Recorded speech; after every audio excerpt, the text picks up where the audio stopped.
اللہ من الشیطان الرجیم بسم اللہ الرحمن الرحیم ام یقولون افتراہ قل فأتوا بسورۃ مثلہ الی آخرہ صدق اللہ مولانا العظیم الصلاۃ والسلام علیک سیدی یا رسول اللہ وعلی آلک واصحابک سیدی یا حبیب اللہ الصلاۃ والسلام علیک سیدی یا نبی اللہ وعلی آلک واصحابک سیدی یا محمد رسول اللہ صلی اللہ علیہ وسلم ام یقولون افتراہ، کیا وہ کہتے ہیں کہ انہوں نے قرآن کو گھڑ لیا؟ قل فاتوا بسورۃ مثلہ وادعوا من استطعتم من دون اللہ ان کنتم صادقین۔ اے محبوب تم فرما دو بس تم لاؤ اس کی مثل کوئی صورت اور تم بلا لو اللہ کے سوا جس قدر تم سے بن سکے اگر تم سچے ہو۔ بل کذبوا بما لم یحیطوا بعلمہ، بلکہ انہوں نے جھٹلایا اس کو جس کے علم کا احاطہ نہ کر سکے۔ ولما یاتہم تاویلہ، اور ابھی انہوں نے اس کا انجام ہی نہیں دیکھا۔ کذالک کذب الذین من قبلہم، اسی طرح ان سے پہلے لوگوں نے جھٹلایا۔ فانظر کیف کان عاقبۃ الظالمین، پس تم دیکھو ظالم لوگوں کا انجام کیسا ہوتا ہے۔ آیت کریمہ اسی پچھلی آیت کا حصہ ہے۔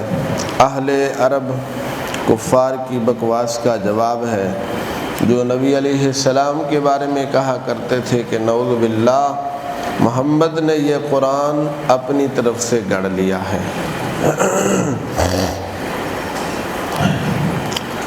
کیا عرب والے لوگ کہتے ہیں کہ انہوں نے قرآن کو گھڑ لیا ہے؟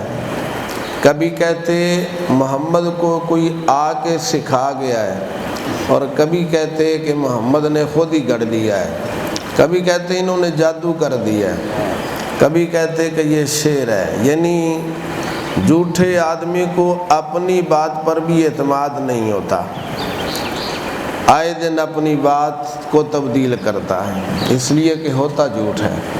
اللہ تبارک و تعالی جل جلالہ نے بہت ہی خوبصورت انداز سے ان کی بکواس کا جواب دیا۔ قرآن مجید پر اعتراض کرتے ہیں، اللہ کی ذات پہ اعتراض کرتے ہیں یا رسول اللہ پر اعتراض کرتے ہیں، جواب کون دیتا ہے؟ اللہ رب العزت جل والا۔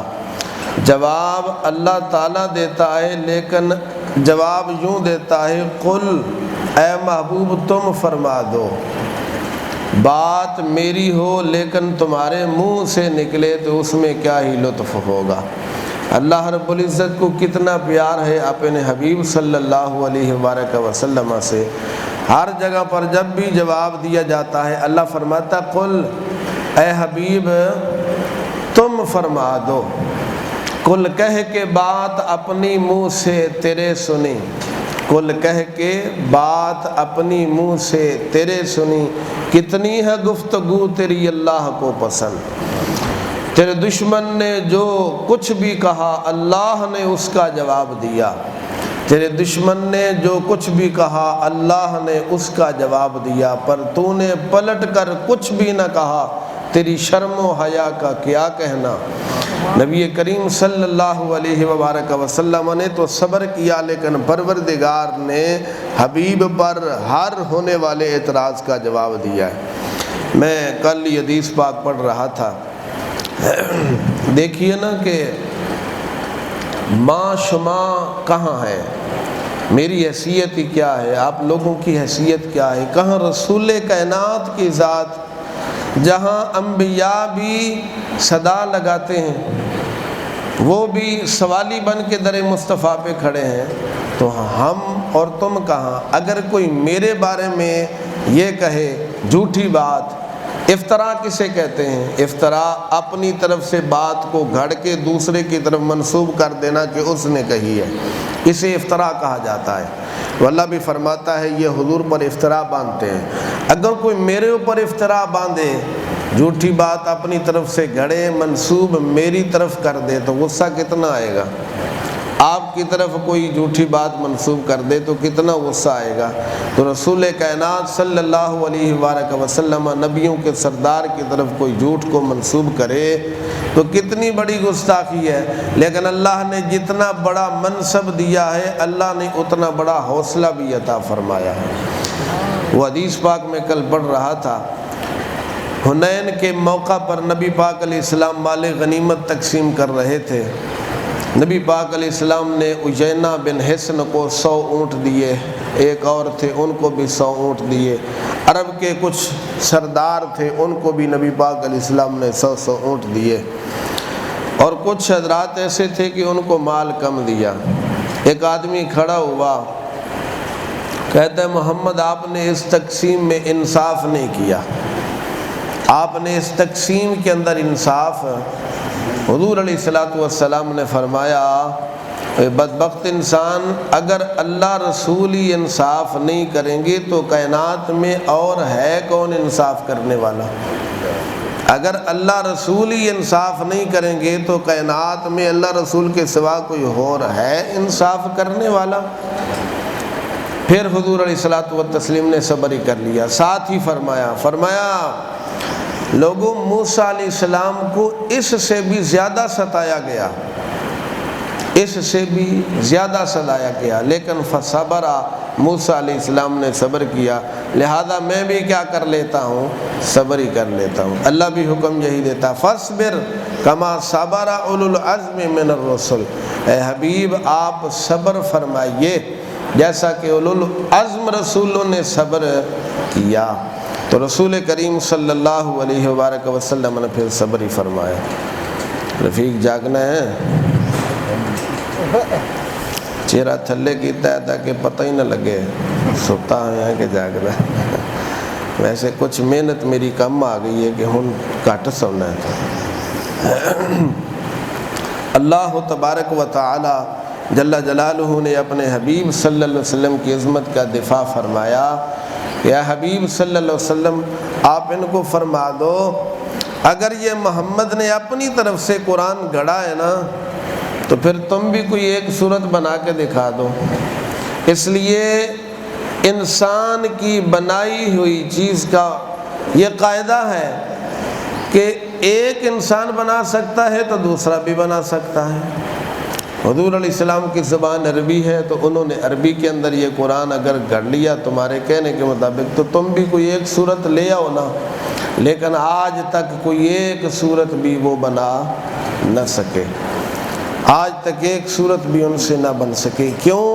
اس لیے کہ اللہ فرماتا ہے، سننے والی بات ہے، اللہ فرماتا ہے انہوں نے اس پر جھوٹ بولا ہے جس کے علم کا وہ احاطہ نہیں کر سکے، جس کے علم کی حد تک ان کی رسائی نہیں ہے۔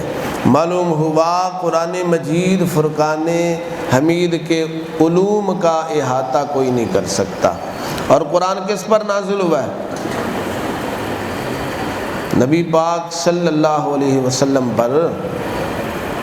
نہیں ہے ایک آدھ لفظ اگر آپ بول دیں تو آپ کو بھی ثواب ملے گا۔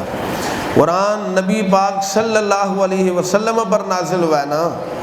اللہ فرماتا ہے کوئی قرآن کے علم تک پہنچ سکتا تو قرآن حضور علیہ السلام پر نازل ہوا ہے تو معلوم ہوا رسول کائنات صلی اللہ علیہ وسلم کے علم کا احاطہ بھی کوئی کر سکتا، کیونکہ قرآن حضور پر آیا ہے تو قرآن کا علم حضور کے پاس ہے۔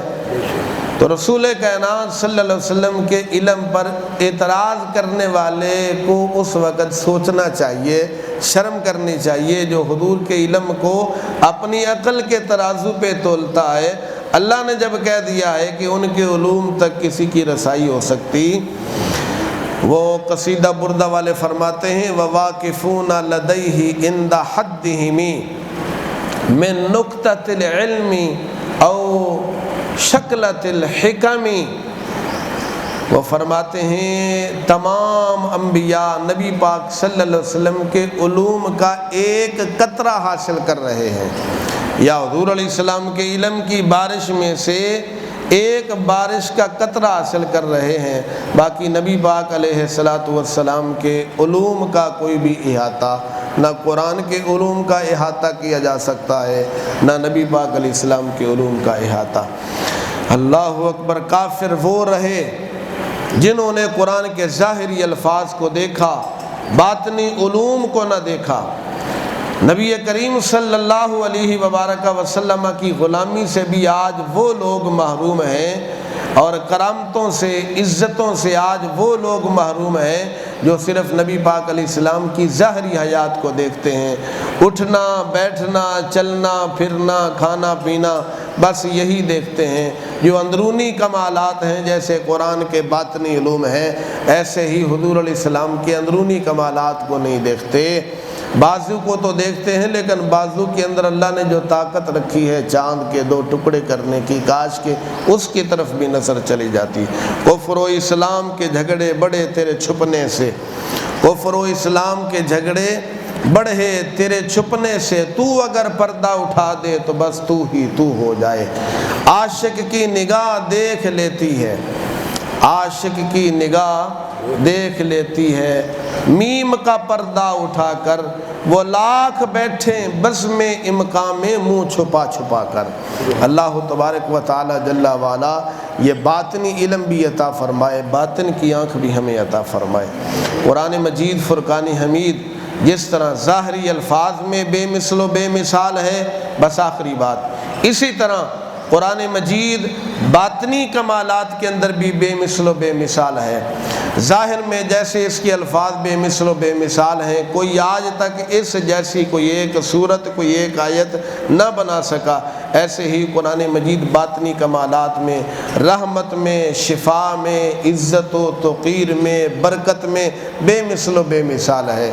اگر قرآن کے ساتھ کوئی اپنا رابطہ صحابہ کی طرح مضبوط کر لے، جیسے دنیا میں اللہ تعالیٰ نے اس قرآن کے صدقے ان کو عزتوں کے تاج عطا فرمائے تھے، آج قرآن کی تصدق سے ہمیں بھی پروردگار عزت کی تاج پوشی عطا آج بھی فرما سکتا ہے۔ وہ